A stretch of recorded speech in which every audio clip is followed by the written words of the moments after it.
সকলকে। আজকে 12ই জুলাই এবং এখন বাজে সকাল 9:30। আমরা আজকে এসে পৌঁছেছি কার্শিয়াংয়ের ডাউ হিলে, most haunted place of India. একটি সম্পূর্ণ নতুন সিরিজ নিয়ে, যেখানে ডাউ হিলের প্রত্যেকটা আনাচে কানাচে আমরা ঘুরবো এবং তার সম্পূর্ণ ভিডিও, সম্পূর্ণ তথ্য আপনাদের সাথে শেয়ার করব। আমি, সুলেখা এবং আমার বন্ধু শুভ্র, আমরা তিনজনে এই মুহূর্তে ডাউ হিলের একটা হোমস্টেতে রয়েছি, যেখান থেকে ভিক্টোরিয়া বয়েজ স্কুল এবং ডাউ হিল চার্চ একদম পায়ে হাঁটা দূরত্বে। এবং এর আশেপাশে পুরো ওয়েদারটা এখন কুয়াশায় ঢাকা। এখন বাজে সকাল 9:30। আপনারা এই ভিডিওতে কতদূর বুঝতে পারছেন জানি না, পুরো ওয়েদারটা কিন্তু আজকে কুয়াশায় ঢাকা এবং বৃষ্টি পড়ছে তার মধ্যে। তো এখন আমরা ব্রেকফাস্ট করে তারপরে বেরিয়ে পড়বো ডাউ হিলের চারপাশটা ঘুরে দেখার জন্য। তো আপনারা সঙ্গে থাকুন, দেখতে থাকুন আমাদের channel viral blog. NJP station নেমে স্টেশন থেকেই আমরা একটি ছোট গাড়ি পেয়ে যাই কার্শিয়াং স্টেশন অবধি যাওয়ার জন্য। আমাদের কাছে গাড়িটি নেয় 1200 টাকা। কার্শিয়াং স্টেশন থেকে ডাউ হিল আর একটু উপরের দিকে উঠতে হয়।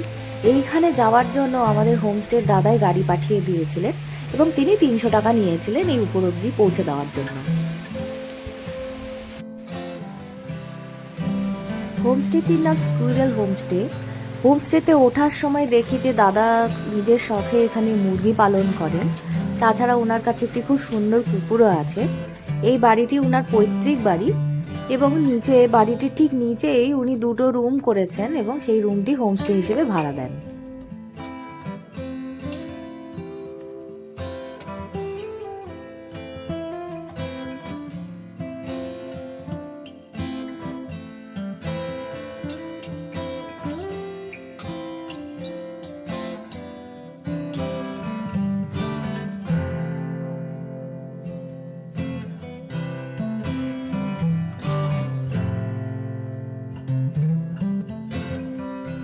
আমাদের রুমে 2টি বিছানা ছিল, একটি সিঙ্গেল এবং একটি ডবল।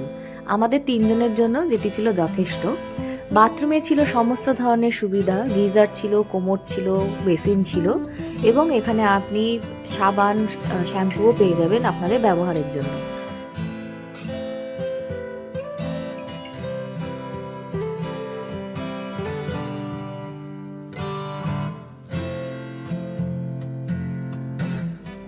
হোমস্টের পেছনে ছিল সুন্দর একটি বসার জায়গা, যেটি ছিল উন্মুক্ত এবং চারিদিকে সবুজে ঘেরা।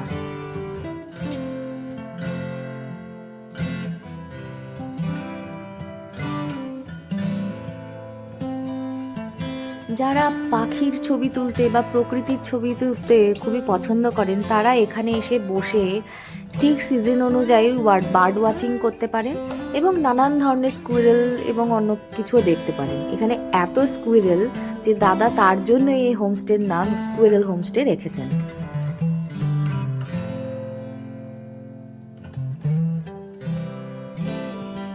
আমরা এই মুহূর্তে বেরিয়ে পড়ছি একটু পায়ে হেঁটে ডাউ হিলকে দেখার জন্য দিনের বেলা। তবে রাত্রে অবশ্যই একবার বেরোবো এই জিনিসটা প্রত্যক্ষ করার জন্য, কি জায়গাটা কি আসলেও হন্টেড নাকি লোকমুখে জাস্ট প্রচলিত। চলুন আগে এগিয়ে যাওয়া যাক।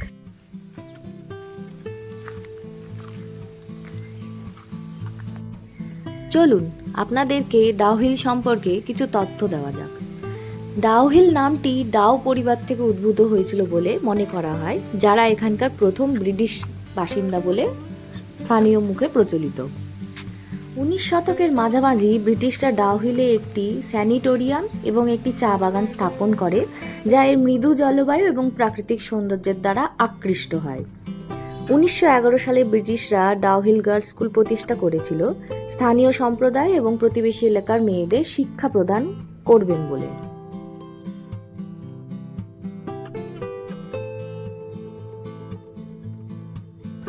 সুব্রতা বলুন, এখানে আমরা ভূতের দেখা পাবো কি পাবো না? ভূত সেটা তো ভূতই বলতে পারবে, আমরা কি করে বলবো ভূত যদি দেখা করা যায় আমাদেরকে। যদিও আমরা এখন দিনের আলো থাকতে জঙ্গলে বেরিয়েছি এবং চারিদিকটা ভীষণই ঘন। আপনাদেরকে একবার একটু ভেবে ঘুরিয়ে দেখিয়ে দিচ্ছি।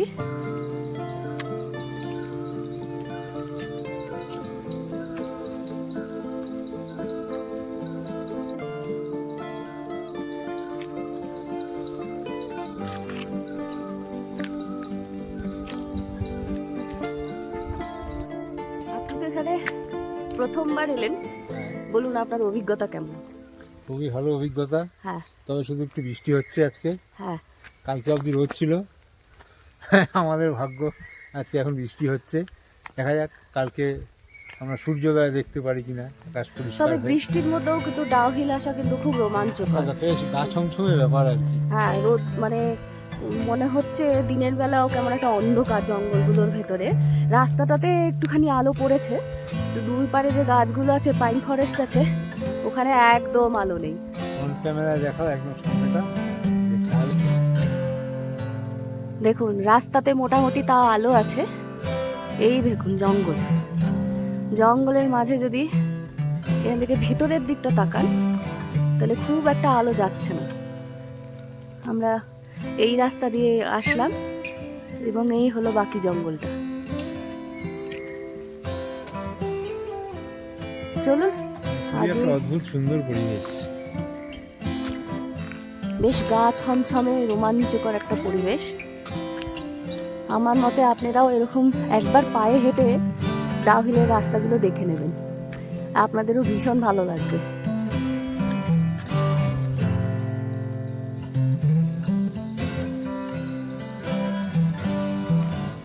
এটি ফরেস্ট রেঞ্জ অফিসের ট্রেনিং স্কুল এবং এর পাশেই রয়েছে ফরেস্ট রেঞ্জ অফিসের কিছু কোয়ার্টার। এর পেছনে রয়েছে একটি অডিটোরিয়াম এবং তারপর থেকেই শুরু হয়েছে মিউজিয়ামের সীমানা।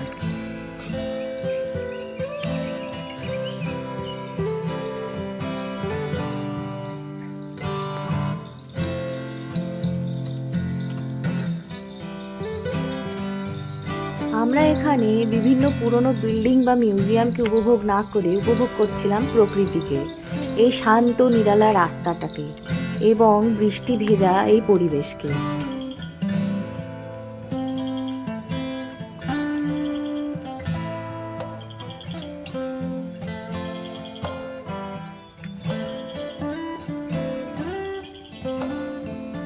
আমার এই পুরো ভিডিওতে বৃষ্টির আওয়াজ, পায়ের আওয়াজ, পাখির আওয়াজ বা ঝিপোকার ডাকের আওয়াজ যা যা আপনারা শুনতে পেয়েছেন সমস্ত কিছু ন্যাচারাল। আমি কোনো সাউন্ড এফেক্ট অ্যাড করিনি গানগুলো ছাড়া। আমরা সন্ধ্যাবেলা চা খেয়ে বেরিয়ে পড়ি ডাউহিলের স্কুল চত্বরটি ঘুরে দেখার জন্য। এখানে শুনতে পাচ্ছেন কিভাবে ঝিঝি পোকা ডেকে চলেছে।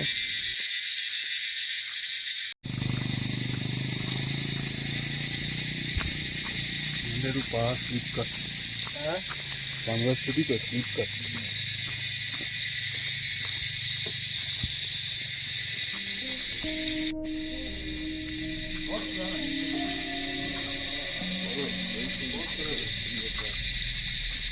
এটি হলো ডাউহিলের সেই বিখ্যাত চার্চ যাকে নিয়ে অনেক রকমের ভৌতিক গল্প প্রচলিত রয়েছে। আমি 2016 সালে প্রথমে এখানে আসি, তখন চার্চের সামনে অবধি যেতে দিত, কিন্তু এখন আর যেতে দেওয়া হয় না।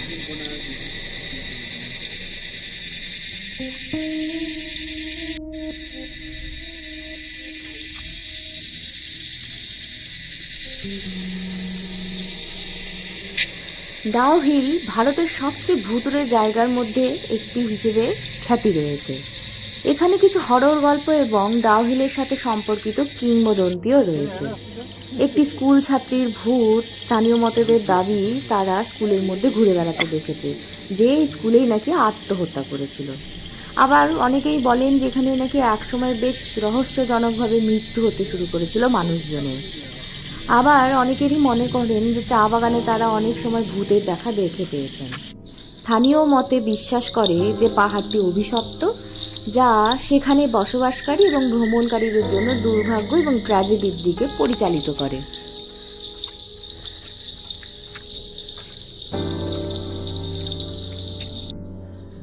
আমরা এই চার্চের রাস্তা দিয়ে, ভিক্টোরিয়া চার্চের রাস্তা দিয়ে হাঁটতে গেছিলাম, যে চার্চটা এখন পরিত্যক্ত এবং ভুতুরে চার্চ বলে প্রখ্যাত।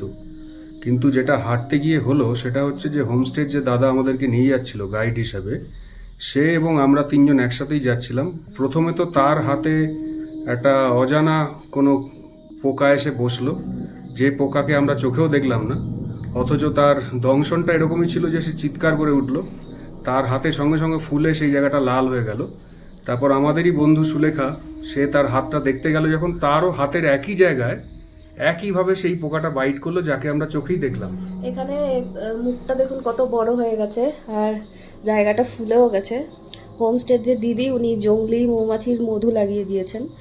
মধু যেহেতু অ্যান্টিসেপটিকের কাজ করে।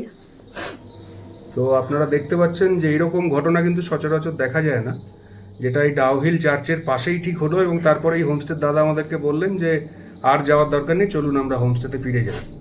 তো আমরা সন্ধেবেলা বেরিয়েছিলাম একটু অ্যাডভেঞ্চারের জন্য। তো যা অ্যাডভেঞ্চারের সাক্ষী আমরা রইলাম, তারপরে আর বাকি অ্যাডভেঞ্চার করা হলো না, আমরা হোমস্টেতে আবার ফিরে চলে এলাম।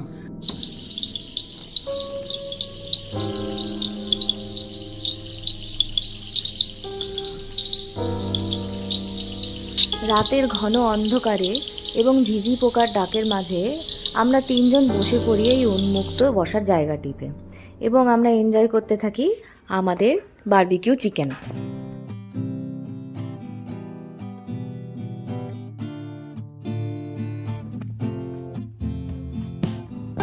নেক্সট দিন আমরা ব্রেকফাস্ট সেরে তিনজনেই বেরিয়ে পড়ি কার্শিয়াংয়ের চারিপাশটা ঘুরে দেখার জন্য। আমাদেরকে দাদা তার গাড়িতে করে সাথে ঘুরতে বেরিয়েছিলেন। আমরা এই মুহূর্তে যেখানে ঢুকছি সেই জায়গাটির নাম হলো শেরপা টপ। এখানে ঢোকার প্রথম 20 থেকে 30 মিটার রাস্তাটি খুবই খারাপ, বয়স্কদের জন্য যথেষ্টই অসুবিধে এই জায়গাটিতে আসার জন্য। কিন্তু রাস্তার তারপরের ভাগটি কিন্তু ভীষণই ভালো, এক পুরো ঢালাই করা রাস্তা রয়েছে, যেখানে উঠতে কারোর অসুবিধে হওয়ার কথা নয়।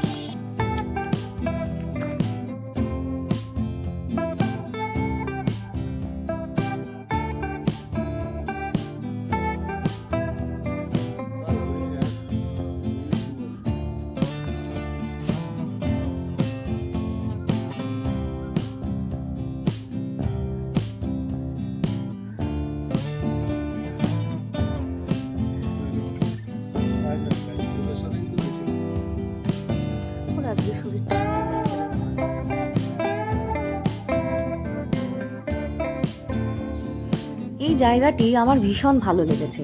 চারিদিকে জঙ্গলে ঘেরা, আলো সামান্য বিস্তর এখানে ঢুকছে এবং চারিদিকে বৃষ্টির জলে পুরো ভিজে গেছে, ভীষণই সুন্দর লাগছে।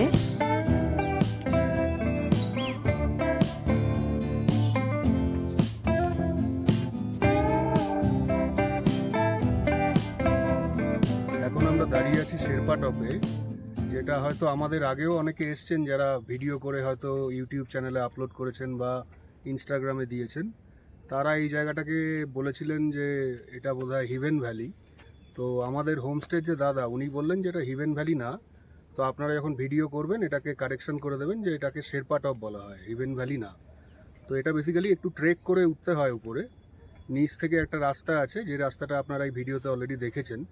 তো সেটা থেকে কিছুটা ট্রেক করে উপরে আসতে হয়, জঙ্গলের মধ্যে দিয়ে রাস্তা, যেখানে একটু be aware of wild animals এটাও লেখা আছে।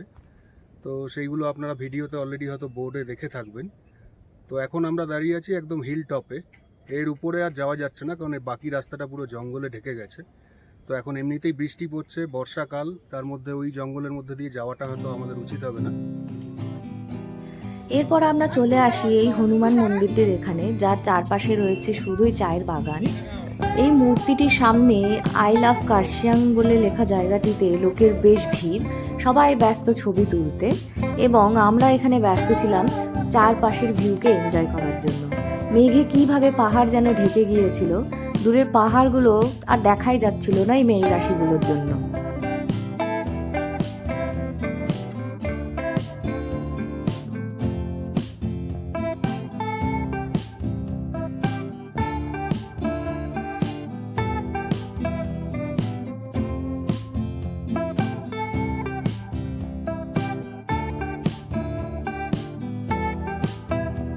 এরপর আমরা এগিয়ে চলি নেতাজি মিউজিয়াম দেখার জন্য।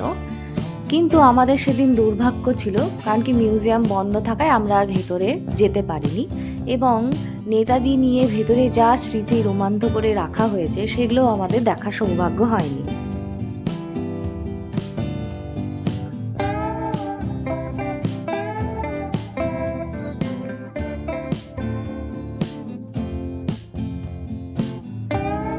এরপর নেতাজি মিউজিয়ামের যে মেন গেট সেইখান অবধি আসলে এই রাস্তা পার করার পরই আপনারা দেখতে পারবেন ইগল আই ভিউ।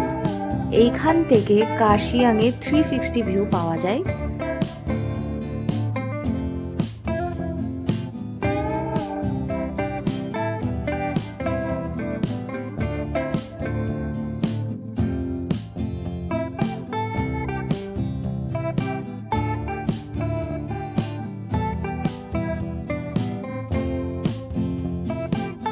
চারপাশে শুধুই দেখা যাচ্ছে বাড়ি, পাহাড়, মেঘ, নদী, এবং এখানে দেখা যাচ্ছে রোপওয়ের কাজও চলছিল।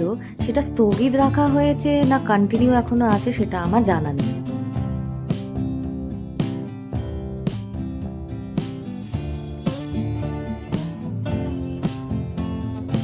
এরপর আমরা ফেরত চলে আসি ডাউ হিলে, এবং এখানে আমরা দেখি সবার প্রথমে ডাউ হিল বয়েজ স্কুল, তারপর আমরা চলে যাই ডেথ রোডের দিকে।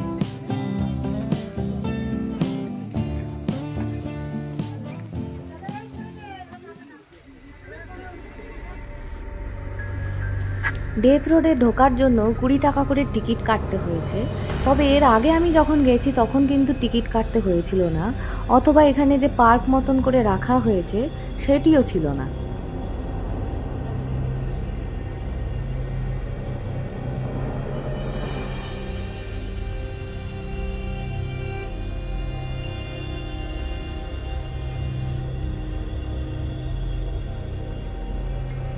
এখানকার বিভিন্ন ভৌতিক কিংবদন্তিকে মাথায় রেখেই এই পার্কটিকে পুরোভাবে সাজানো হয়েছে।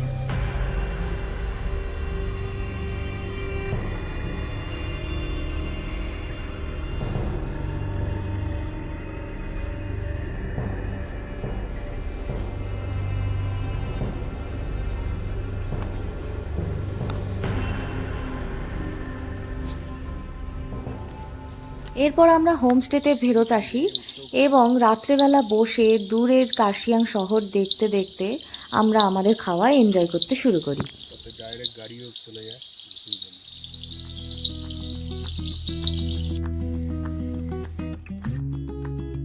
এই ছিল আমার কার্শিয়াং ভ্রমণের সুন্দর একটি দিনলিপি, যেখানে আমরা দেখলাম ডাউ হিলের প্রাকৃতিক শোভা। পরবর্তী শহরের অভিজ্ঞতা নিয়ে খুব তাড়াতাড়ি ফিরে আসব। আমি সুলেখা এবং আপনারা দেখছেন আমার চ্যানেল ভাইরাল ব্লগ। যদি ভিডিওটি ভালো লাগে অবশ্যই চ্যানেলটি সাবস্ক্রাইব করবেন এবং বেল আইকনটি ক্লিক করবেন, যাতে নতুন ভিডিও এলে আপনারা নোটিফিকেশন পেয়ে যাবেন।